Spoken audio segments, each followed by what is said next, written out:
देखें, बलूचिस्तान का सबसे जो बुनियादी मसला है वो माजी से लेकर अब तक बहुत से लोग ऐसे आए जिन्होंने रियासत पाकिस्तान और पाक अफवाज का नाम लेके लोगों को परेशान करना शुरू कर दिया, जिनसे अपनी ज़ाती दुश्मनियाँ थी उनको मारना शुरू कर दिया कि सरदारों ने जी बलूचिस्तान को तबाह कर दिया, बर्बाद कर दिया।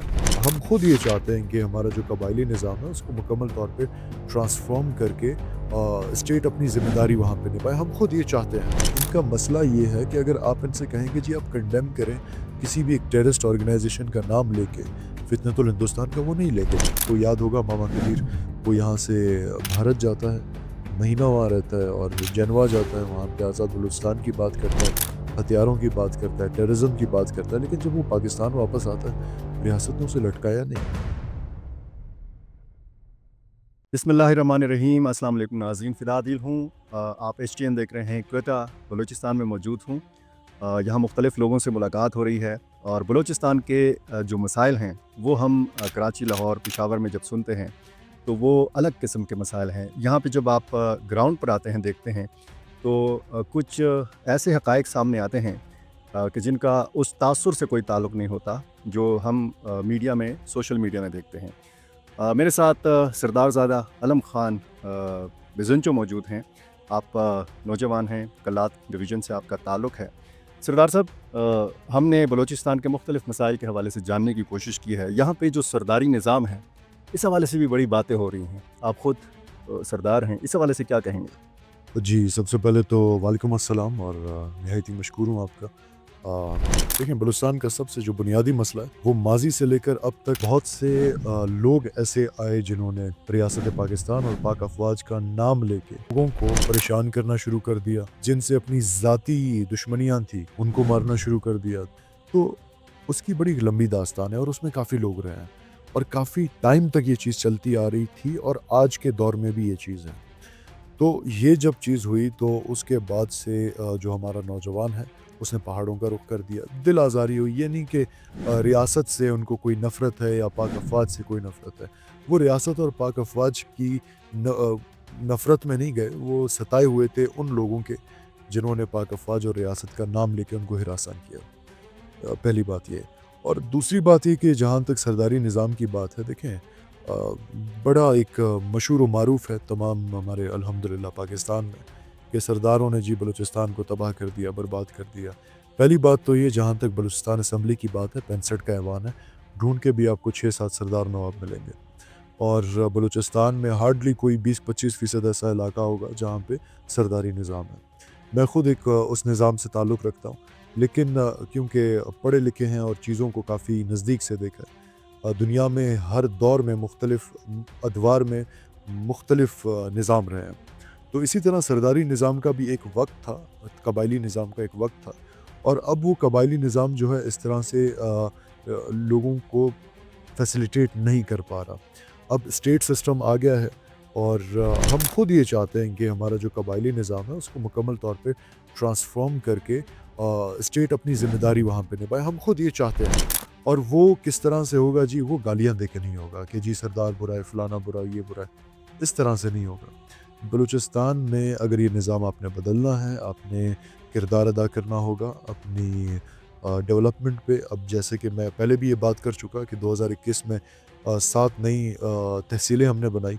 तो 7 नई तहसीलें जब हमने बनाई, गवर्नमेंट तो हमारी चली गई, लेकिन आज तक वहाँ पे एक पटवारी तक मौजूद नहीं है एक तहसील में।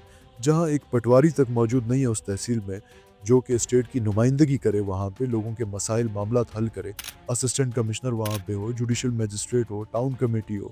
मैं रूरल एरियाज़ की बात, मतलब एहसास महरूमी है। एहसास महरूमी बिल्कुल है, इसमें कोई बात नहीं, एहसास महरूमी है।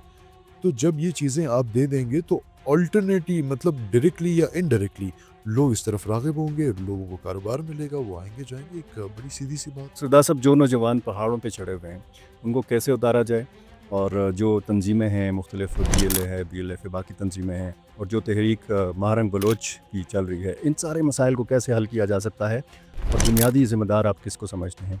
एक वफाकी हुकूमत है, सूबाई हुकूमत है, गवर्नेंस के मसाइल हैं, मिलिट्री इस्टेब्लिशमेंट का भी सुना है कि किरदार है। देखें, सबसे पहले तो मिसिंग पर्सन्स की आपने बात की, उनके स्टेट्स क्लियर नहीं है कि कितने मिसिंग पर्सन हैं, कितने नहीं हैं। हाँ, ये एक हकीकत है कि मिसिंग पर्सन वाकई में इशू है, ये मैं بالکल मैं डंके की चोट पे कह रहा हूँ कि कितने हैं वैसे? अब ये मुझे भी नहीं पता कितना है, लेकिन हैं। अब देखें, हर ऑर्गेनाइजेशन का अपना एक नंबर है, ठीक है जी। अब मैं कहूँ इतने वो मैं कह नहीं सकता, लेकिन हुकूमत पाकिस्तान ने दुनिया में एक वाहिद मुल्क है जिसने, हर मुल्क में मिसिंग पर्सनस हैं, वाहिद मुल्क पाकिस्तान है जिसने कमीशन बनाई है मिसिंग पर्सनस की। तो उस हवाले से उसके अलावा जहाँ तक ये ऑर्गेनाइजेशंस जिस तरह मार्च करती हैं, धरने डालते हैं कि जी मिसिंग पर्सन है, ये है, वो है, बिल्कुल इशू है।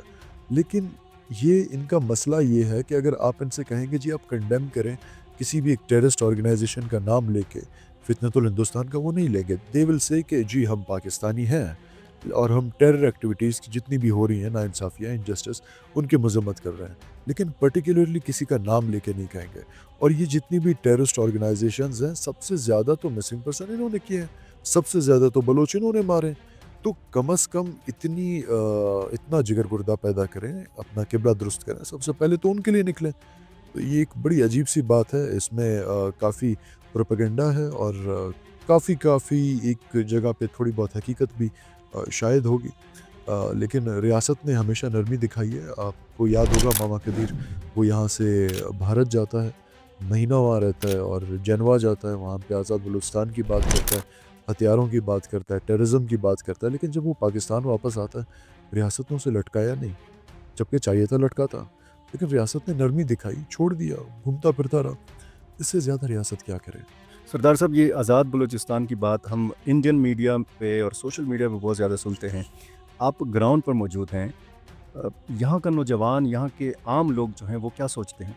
देखें, पहली बात तो ये एक चीज़ मुझे बतानी थी कि सरदार और मीर जो हैं, ये दोनों एक ही हैं, इनका काम भी एक ही है, दोनों कबायली निज़ाम के हिस्सा हैं। अब यहाँ पे बलूचिस्तान में हमारे कुछ मीर मोतबरीन हैं, वो जाके जी उधर कोई पोजीशन लेने के लिए जी सरदार ये हैं, वो हैं, उनका भी वही काम है, कोई फ़र्क नहीं है दोनों में।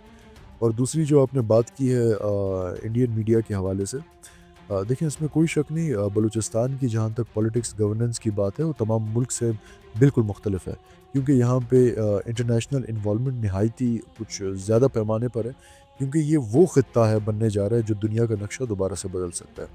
तो बहुत बड़ी बड़ी सुपर इकोनॉमीज़ लगी हुई हैं यहाँ पे, हॉस्टाइल एजेंसीज़ लगी हुई हैं, तो वो जिस तरह का काम कर रही हैं यहाँ पे, तो वो बड़ा एक मुख्तलिफ है बाकी सूबों से। और मीडिया का एक बड़ा किरदार होना चाहिए बलूचिस्तान में, लेकिन माजी में ये चीज़ रही है। आपने देखा है कि बलूचिस्तान में चागी में कोई गोली भी चलती है या खुजदार में चलती है, हेडलाइंस आती है जी बलूचिस्तान में ये हो गया। अब ये जो बलूचिस्तान का फेस है, ये पंजाब या बाकी केपी में भी ऐसा ही है, सिंध या दुनिया भर में जहाँ लोग देखते हैं उनको लगता है जी बलूचिस्तान ऐसा ही है। लेकिन लाहौर, इस्लामाबाद की किसी गली चौक में भी कोई स्नैचिंग भी हो जाती है, तो न्यूज़ आती है जी इस्लामाबाद में F10 में अपना पाकिस्तान गेट के सामने, वहाँ पे एक मोटरसाइकिल वाला जिसका नंबर ये था, उसने ये वारदात करके चला गया। उधर पर्टिकुलरली ये आ जाता है, स्पेसिफिक ये नाम है। बलूचिस्तान में किसी कोने में कोई मसला हो जाए, पूरे नाम आ जाते हैं। अब एक मिसाल मैं आपको दूँ, अगर मैं आपसे सवाल करता हूँ, अगर CPEC अमेरिका का प्रोजेक्ट होता, क्या CPEC को कोई भी प्रॉक्सीज जितनी यहाँ पे काम कर रही हैं टेरर, वो रुकती? अब तक मुकम्मल हो चुका होता। मुकम्मल हो चुका था। देखें, सेंधक और रेकोदिक दोनों कॉपर गोल्ड माइंस हैं, दोनों से ही एक ही काम हो रहा है, दोनों से ही मिनरल्स निकाल के ले जा रहे हैं, एक ही चीज़ है। अब सेंधक में क्योंकि चाइना काम कर रहा है, उसको मारेंगे। रेकोदिक दिया हुआ है एक अमेरिकन कंपनी, अमेरिकन कैनेडियन, उसके करीब भी कोई नहीं जा रहा। आप समझ सकते हैं मैं क्या कहना चाह रहा हूँ, लेकिन मैं कुछ अल्फाज कह नहीं पा रहा, क्योंकि फिर वो सिफारती ताल्लुकात आ वो गवादर और आसपास के जो इलाके हैं वहाँ पे भी हालात बहुत ख़राब। हालात बड़े ख़राब हैं। देखिए, अभी एक राजी मची हुई थी, ये बच्चियाँ हमारी बच्चियाँ हैं, ये जितनी भी BYC की हैं हमारी बच्चियाँ हैं, हमारी बहनें। अगर कल मैं बहरान कहता हूँ, अगर रियासत मुझे भी कहीं अगर मिसाल के तौर पे अगर रियासत मार दे या कोई और मार दे या मुझे कोई टेररिस्ट ऑर्गेनाइजेशन मार दे, अगर मेरे ख़ानदान में कोई मर्द है वो निकलेगा, लेकिन अगर मेरी औरतें निकलेंगी, ये मुझे काबिल कबूल नहीं है। Being a Baloch, being a Muslim, ये हमारी शरीयत में नहीं है। लेकिन जिस तरह से औरतों को निकाला जा रहा है और जिस तरह से उनको मोबिलाइज़ किया जा रहा है, آپ بہتر سمجھتے ہیں, آپ خیبر پختونخوا سے ہیں, آپ ٹرائبل سسٹم کو بہتر سمجھتے ہیں, ہمارے سینٹیمنٹس کو بہتر سمجھتے ہیں. تو جس دن گوادر ایئرپورٹ کی انوگریشن تھی, انہی دنوں یہ راجی مچی رکھ دی. تو اس کے پیچھے اوبیسلی ایک بڑی انوالومنٹ ہے, بڑی قطاریں ہیں. اب جتنا کھودیں گے اتنی دور تک نکلے گا. جی آخری سوال, 14 اگست آ رہا ہے, کیسے مناتے ہیں بلوچستان کے لوگ؟ آپ کے ریکارڈ کے لیے میں بتاتا چلوں کہ اگر آپ 10 سال کا بھی ریکارڈ اٹھا کے دیکھیں گے تو سب سے زیادہ 14 اگست کی جتنے بھی ایونٹس ہیں وہ سب سے زیادہ بلوچستان میں ہوتا ہے, سب سے زیادہ بلوچستان میں ہوتا ہے. اور انشاءاللہ بھرپور طریقے سے اسے منائیں گے. ہمارا بہترین ملک ہے, اور وطن سے جو عشق ہے وہ عشق ایک بڑا ہی الگ عشق ہوتا ہے. وہ جس کو ہوتا ہے اس کو ہی پتہ ہے, جس کو بہت نہیں شکریہ. ہوتا اس کا ہم کچھ نہیں کر سکتے. بہت شکریہ جی. وطن سے جو عشق ہے وہ بہت الگ قسم کا عشق ہوتا ہے. اسی بات پہ آج کی ویڈیو کا اختتام کرتے ہیں. بہت شکریہ.